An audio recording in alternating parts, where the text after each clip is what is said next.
Should we do the introductions? Start with you, Princess. Okay. I'm Paul. I'm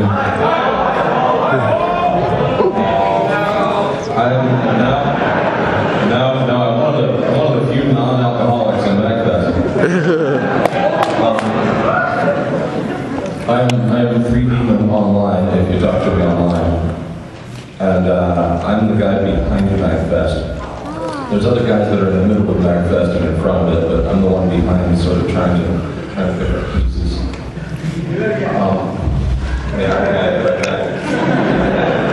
Alright, up here we got Colette, who is our venue liaison and handles all of this space that we're in.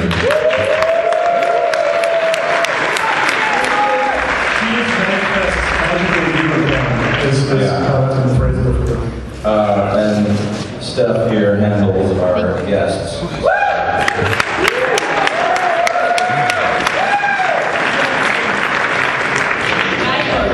don't know who this guy is, but he's got a really big beard. I'm Big Adam. I'm known as Big Adam. Oh yeah, I'm done. You kind of need tail rods.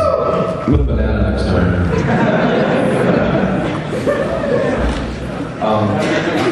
Big Adam is sort of our head cheerleader at this point. Yeah, I'm good at being loud and obnoxious. And I am an alcoholic, so I drink for Paul. He doesn't like to drink.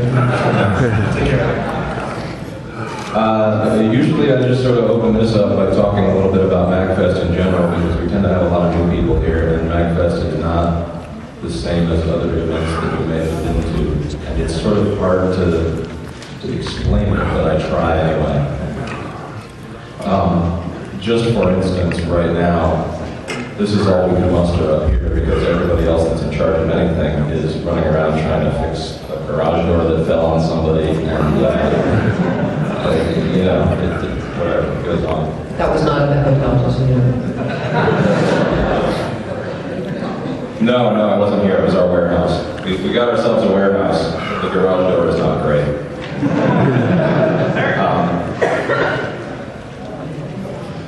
Hi, Buffet. I'm not telling your stories until the late night panels. Good. Heard that.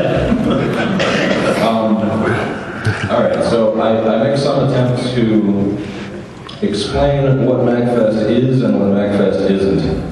And the trick is, it's about the feel. It's very much about the vibe and the community, and that's hard to nail down in concrete terms. Like, we try real hard to have a good crowd here, but you can't exactly, put a check mark on the registration that says, are you an asshole or not? You could. It wouldn't work. Fair people lie. So, there's candy up here. Wait, who asked that question? Raise your hand. You want one? Alright, that's fine, sure.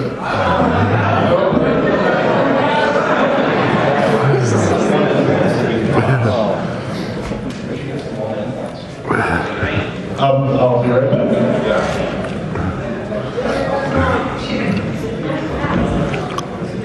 So, all right, the first thing I'm going to do is sort of pick up where I left off.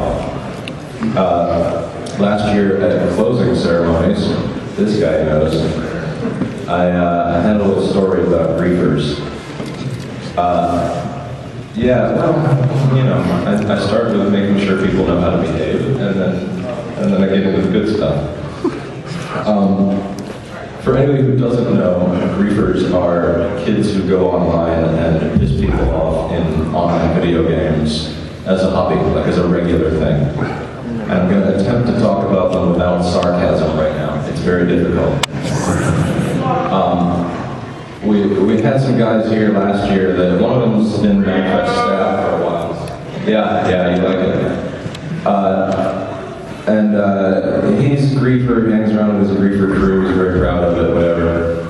I am not happy with that. So I messed with their badges, and that's a long story, but I didn't do much. I just sort of toyed around with them a little bit. My intention was to see whether they had the sense of humor that they claimed to have. It would surprise no one that they did not appreciate the irony. This guy got a video of me at closing ceremonies last year, telling the story, and it's the most hated video I've ever seen on YouTube, because the only people who watch it are fans of the griefing crew. It's just like, seriously like 500 comments of like, you have no idea how to troll. Trolls are supposed to piss people off, and you're just a fucking pink-haired faggot living in your mom's basement, virgin, like just going on. The irony is completely lost on me. But the point with this is, when I get a situation like that, like what do you do? What do you do with a griefer at your event? We can't just ban them. It doesn't work. And that's a little sort of contrived. Like, we don't really have authority over what they do online. And I didn't want to just ignore it completely and pretend they didn't exist. So I had a little fun with them, and I was sort of hoping they would appreciate it. They didn't at the time, but a couple weeks later, I talked to the one guy that I actually kind of knew, and long story short, I got through to him, and he quit his griefing. He's done.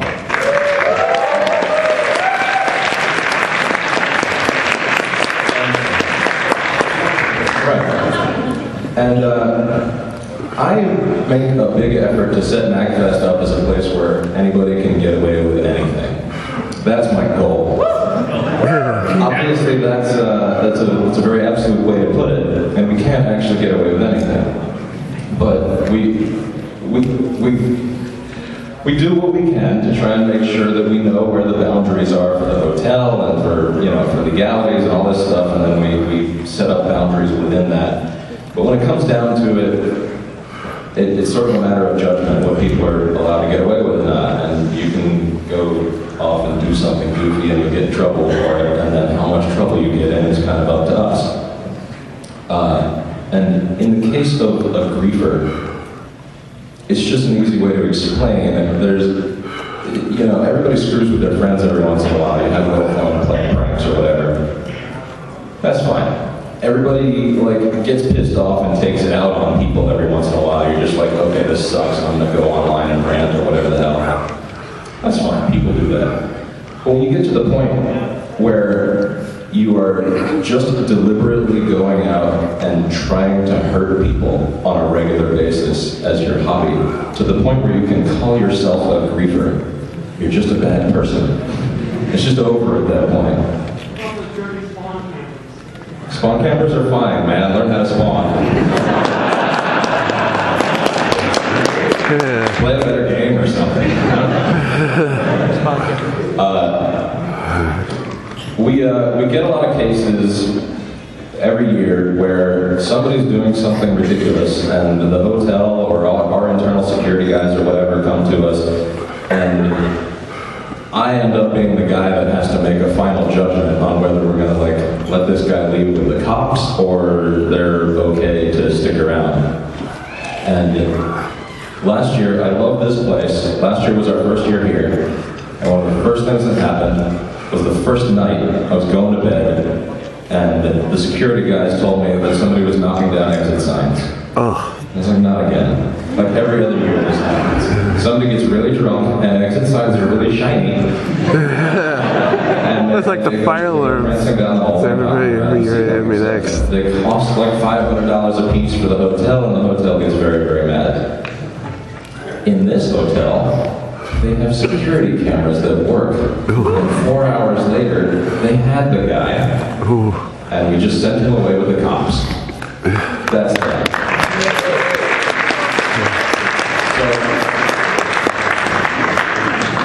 So you guys know, there are security cameras in the hallways that actually work. And in the hotel rooms, somebody's name and ID and credit card is on that room. So anywhere in the hotel space, if you get really drunk and do something really stupid, you're gonna get nailed for it. Please don't do that. You're gonna have that time. Yeah. That's it. if you're in MagFest space, you can get away with a bit more, but the basic rule is don't piss off the hotel. If you don't piss off the hotel, you're basically good. The rule for anything within MagFest space is if you have a question about it, check in with security. Like if you were going to walk around on giant bouncy stilts or something, which, you know, we did last year. Check in with security, we'll check with the hotel, and, you know, we'll probably let you do it. The hotel was cool with that, by the way, with the bouncing skills. Yeah, and then they weren't because somebody sprained their knee. Ouch. Yeah, but you can get away with a lot as long as you're cool with people and you're all right about it. So do me a favor, and if you're trying to do anything wacky, check in with security first. We'll probably be fine with it. If you get caught doing something stupid, just be cool about it, and we'll be fine. Somebody's phone's ringing. Is that you? Yeah, not worried. We got microphones. Yeah.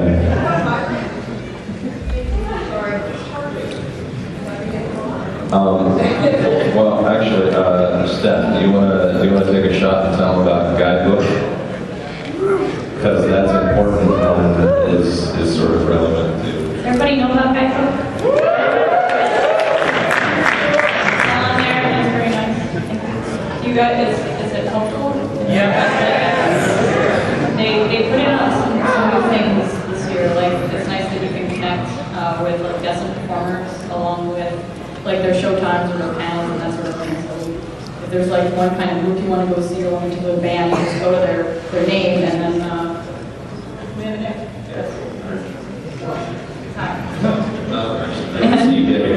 So it's all connected, but then there's this photo thing in there, which is photo album. So you can take pictures and then you can upload them so everybody can see them. So, but I'm worried about it like getting overused, you know, run properly. But if they get flagged enough times, then they get automatically deleted. So if you don't like something on there, just flag it, and eventually it'll go away. What else is it? You're not worried about naked pictures, are you? Exactly, that's what I'm talking about. I'm not worried. You know, we're just So we don't have a printed program book. yeah, we don't do that anymore because We it got costs us sick too of it. much money. No, he got sick of it. I got sick of it. So Nobody we else got kind wanted of to sick do of it. putting it together, so it costs us like a fraction compared to printing for guidebook. Until about 10:30 tomorrow, we'll have printed schedules. Yeah. Sorry. Yeah, and, all right. All of you nerds who do not have smartphones, get caught up because we might not have printed schedules next year because I just got sick of it yesterday. Well, we just won't have it.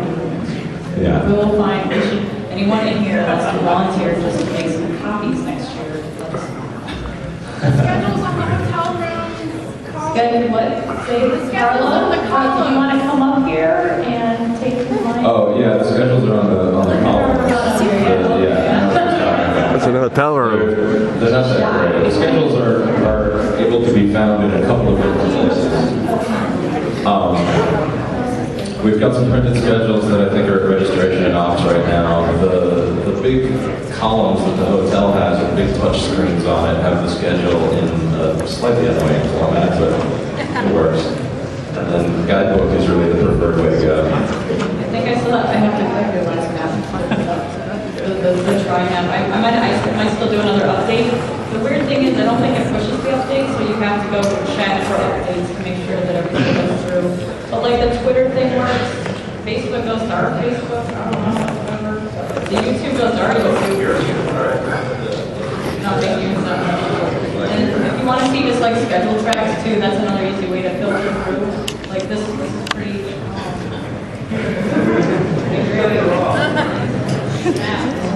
There lies the Oh, that's delightful. Random sticker. He's also inverse bass, and he plays music. He'll be in the composer panel. He'll All right. be in the Kickstarter panel, and he's got some panel this afternoon. Anyway. I'm gonna do another little story here. Hells yeah. We're gonna explain these in a bit and toss some out. So, all right, the dude who just walked in here is Brendan, aka Mr. MagFest.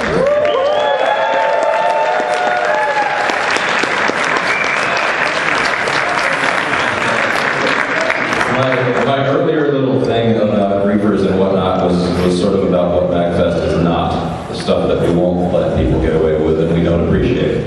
So about what MagFest is, I'm going to give you a quick rundown of behind the scenes MagFest drama. Everybody loves that, right? A little bit of history. MagFest was actually started by Joe Yeaman. Is he here yet? He's supposed to be here today. He's here, but I don't think he's here yet. Yeah. He was trying to start an anime con, and it turned into a game con, and then he got the mini bosses to play, and it sort of slowly turned into something else. Joe is an intelligent, sane guy, so after doing it the first year, he quit.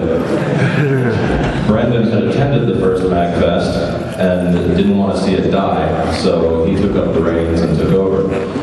I only made it to the second MagFest, so I was there when Brendan was in charge. And the third MagFest was the worst run event I've ever been to in my life. About 10% of the people there were pissed off for good reasons, like the land didn't have power for most of the day. But the other 90% or so had a freaking blast, despite all the hiccups. So I started getting involved, and it sort of transitioned into me being more in charge rather than Brendan, and that was a long, slow kind of thing. And I'm going to get into the, why everybody hates each other stuff a little bit here. Brendan cares too much and refused to let go of things. So for a couple of years, I was the one taking all the heat for everybody that Brendan was pissing off because people were trying to work on things and he wouldn't let them work on it or whatever, and people come to me going, Brendan's an asshole, I can't, and then I have to smooth it all over and whatever. And eventually, a couple of years ago, I hit a point where I got pretty annoyed with my own life and decided to dedicate a lot more to MagFest. And we had a now somewhat legendary meeting where I bitched at Brendan for about two hours while Dom and Eli kind of looked at their shoes. And we basically split MagFest up into 4 pieces, and we each sort of took categories, and that's how we're going to do it. It was all cool, but it was there was some confrontation and whatever. And then Brendan, under doctor's orders, had to quit most of what he was doing. So he eventually backed out completely. He's not running anything anymore. Do you still have badge number 1 now? Yeah, okay. He's got badge number 1, and he will as long as we can maintain that. However, my volunteer ribbon is carefully hidden behind the badge. Oh, he's just got the whole collection ribbon. I have to go down to lunch. So anyway, I'm meandering around a point here, and the point goes back a little bit. Before we had that meeting, I called up Brendan and was like, all right, look, things need to change. I'm getting really frustrated working with you. There's a lot of people that are getting frustrated. We got to do something about this. This is very important. And Brendan was busy at another convention at the moment, and I had a talk that was just like, okay, look, this is serious business. Like, either we have to change things, or MagFest is collapsing, or I'm quitting, or whatever. And hey, Brendan, he's not paying any attention. It's typical. You remember our phone conversation? Do you remember what you said? Do you want to tell them? Yeah. Like, okay, those are sort of I just want to make sure I'm saying the right shit. Otherwise, I mean, me and Paul have said a lot of things, and I'm sure you don't want to hear all the dick and fart jokes. We have some begging for dick and fart jokes. You'll get them later. I told Paul that the most important thing was that MagFest succeeded and we remained friends. And that is what MagFest is about for me.